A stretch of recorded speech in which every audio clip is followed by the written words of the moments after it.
राजस्थान का यह हिस्सा सिरोही जो कि गुजरात से सटा हुआ है, देवनगरी के नाम से फेमस है। और देवताओं के इतने प्राचीन मंदिर यहाँ पे हैं जिनकी नक्काशी और जिनकी कला, स्थापत्य कला अपने आप में महत्वपूर्ण स्थान रखती है। हम आज हैं सिरोही के आबू रोड के समीप उमरनी गांव में, जहां भगवान ऋषिकेश का मंदिर है। और बताया जाता है कि हजारों साल पुरानी भगवान ऋषिकेश की प्रतिमा यहाँ स्थापित है इस मंदिर में। और इस मंदिर का जो स्थापत्य है वो देख के भी लगता है कि काफी पुराना, यहाँ पे कई काफी भग्नावशेष प्रतिमाएं हैं।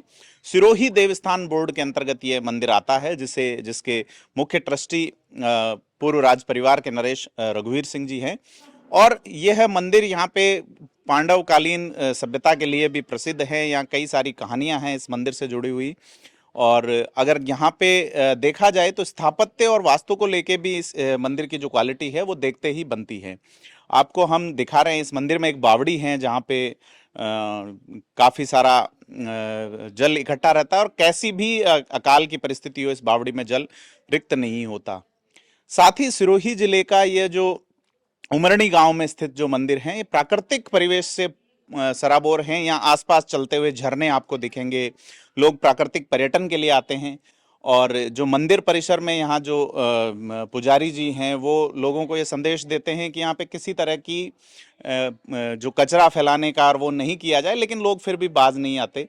मंदिर प्रशासन की ओर से इस पुराना होने के बावजूद इसका जो रख रखाव यहाँ के जो पुजारी जी करते हैं, हम पुजारी जी से निवेदन करेंगे, जानना चाहेंगे। सर, क्या नाम क्या है हुक्म आप?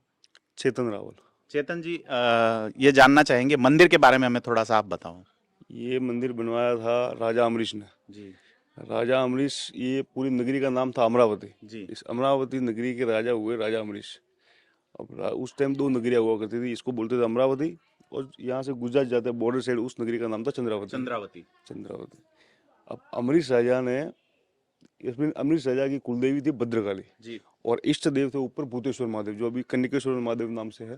जी और वो विष्णु भगवान को उपासक थे। जी। और विष्णु भगवान की जब आराधना करी थी उन्होंने, तो वहाँ बैठ के करी थी। वो मैं तरुण को कहूंगा, साथी को, कि जो महाराज बता रहे हैं उस जगह पे जो राजा थे वो आप देख सकते हैं। ये एक चट्टान है और वहां बैठ के उन्होंने आराधना की भगवान विष्णु की। तो ये जैसा हमें यहाँ के पुजारी जी जो हैं चेतन रावल जी बता रहे हैं, तो आगे बताएंगे। और जो ये पत्थर है, ये पत्थर यहाँ का नहीं है, जो ऊपर है ना, ये इंद्र लोक से इंद्र भगवान का फेंका हुआ है, ऐसी मान्यता है जी। और ये हमारे लेखों में भी इसका उल्लेख है। इसको बोलते हैं अधरशिला। अधरशिला। अधरशिला। तो यहाँ बैठ के इसको, ये जो बावड़ी है, ये उस टाइम हवन कुंड था, इस पे हवन चालू थे। और अमरीश राजा ने वहाँ बैठ के विष्णु भगवान की आराधना करी, हजारों साल आराधना करी। उसके बाद उनके भक्ति में इतना तप हो गया कि ऊपर से इंद्र भगवान का सिंहासन निकला जी। तो सिंहासन हिल गया। तो उन्होंने उनकी तपस्या भंग के लिए कंकड़ फेंका था, जो ये साइंटिफिकली भी प्रूफ है कि भाई ये यहाँ का पत्थर नहीं है जी। इसका भी मतलब ये जो नीचे की चट्टान है इसका पत्थर अलग है और ऊपर वाला ये अलग है, जो कि जुड़ा हुआ नहीं है, बिल्कुल अलग से आया हुआ है। और इसके नीचे आज भी इतनी जगह है कि 500 से 1000 लोग आराम से बैठ सकते हैं जी। इसके नीचे अभी भी इतना गैप है जी, बिल्कुल। और ये मंदिर भगवान की स्थापना से पहले बनाया हुआ था जी। अमरीश राजा का प्रण यही था कि भगवान खुद आगे विराजमान होवे तो मंदिर जी। बाकी में आसपास के लोगों में आस्था तो जबरदस्त है इसमें। ये हमारे यहाँ का मोक्ष द्वार है जी। यहाँ लोग दिया जलाते हैं, देव उगनी ग्यारस जो भी आएगी जी, 1 महीने बाद है। तो यहाँ जैसे हरिद्वार में अस्थियाँ बहाते हैं, वैसे इस कुंड में हमारे यहाँ के आसपास के जितने यहाँ के लोकल लोग हैं, गुजरात के भी है जी, और मेरे हिसाब से पूरे राजस्थान के लोग की यहाँ मानता ये है कि यहाँ दिया जलाने से मोक्ष मिलता है जी। तो पूरी रात यहाँ बैठ के दिया जलाते हैं। और उसके बाद जब भगवान इस हवन कुंड में से भगवान की जो ये मूर्ति है, ये इसी रूप में निकले थे और यहाँ बैठने के बाद नीलम हुए। ये किसी कोई हाथ से स्थापना नहीं है, भगवान खुद विराजमान यहाँ हुए थे। उसके बाद यहाँ के राजा अमरीश उन्होंने ये वरदान मांगा भगवान से कि भगवान मेरे को दर्शन दिए, बाकी जो मेरी नगरी है ये भी पवित्र हुई इस हवन कुंड से। तो यहाँ से एक 84 काकर करके यहाँ पे एक चट्टान है, वहां से स्वर्ग लोग गए थे, वहां आज भी उनकी निशानियां मौजूद है, पैरों के निशान, हाथियों घोड़ों सबके। तो अभी हम उमरनी, ये जो गांव है, ये भगवान अम्बरीश की नगरी बताई जाती है, यहाँ आए हुए हैं आबू रोड के समीप में। बड़ा प्रसिद्ध मंदिर है यहाँ पे एक चक्की है जो कि पुरानी प्रस्तर शिला की बनी हुई है।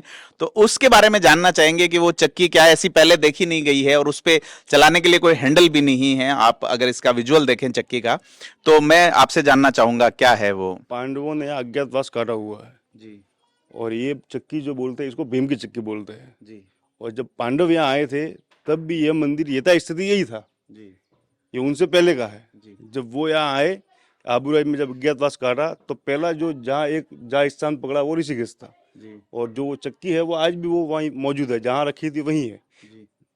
वो इसकी ये भी मतलब लेखों में है हमारे। उसके ऊपर हैंडल जैसा कुछ जगह नहीं वो है। नहीं है, वो हाथ से ही ऐसे ही चलती थी। जी। हैंडल तो फिर आए, बाकी उसके पहले ये वो हाथ से ऐसे ही चला करती थी। तो ऐसा बताते हैं कि जहाँ अम्बरीश ने इस चट्टान पे तपस्या की थी, तो बताते हैं पांडव भी यहाँ रहे। पांडव ने अज्ञातवास यही इसी मंदिर में काटा था। जी, कुछ समय यहाँ हाँ, बिताया कुछ था। समय यहाँ बिताया। जी। तो चेतन रावल जी, हम और जानना चाहेंगे मंदिर को लेके और क्या क्या चीजें हैं यहाँ की प्रसिद्ध। यहाँ जैसे झरने बहते हैं पास से, तो लोग कहाँ कहाँ से आते हैं? लोग गुजरात से लेके महाराष्ट्र तक के लोग यहाँ आते हैं। जी और राजस्थान के तो मैक्सिमम सारे ही जो लोग, जो टूरिस्ट है, जो माउंट आते हैं, वो यहाँ आते ही है। जिनकी कुलदेवी भद्रकाली हैं, उनका मंदिर यहाँ पास में स्थित है। और यहाँ के जो राजा हुए अम्बरीश, उन्होंने ये मंदिर बनाया। उनकी कुलदेवी भद्रकाली थी। और उनके जो ये कुलदेव थे, जो भगवान इष्ट देव जो थे, भगवान ऋषिकेश, उनका मंदिर यहाँ स्थित है। तो हम माउंट आबू के आसपास के जो रमणीक स्थल हैं और साथ ही पौराणिक महत्व वाले स्थल हैं, उनमें से एक जगह यहाँ ऋषिकेश मंदिर में आए और हमने जाना कि क्या इतिहास है। अगर आपने हमें अभी तक शेयर, लाइक, सब्सक्राइब नहीं किया तो सब्सक्राइब जरूर करें।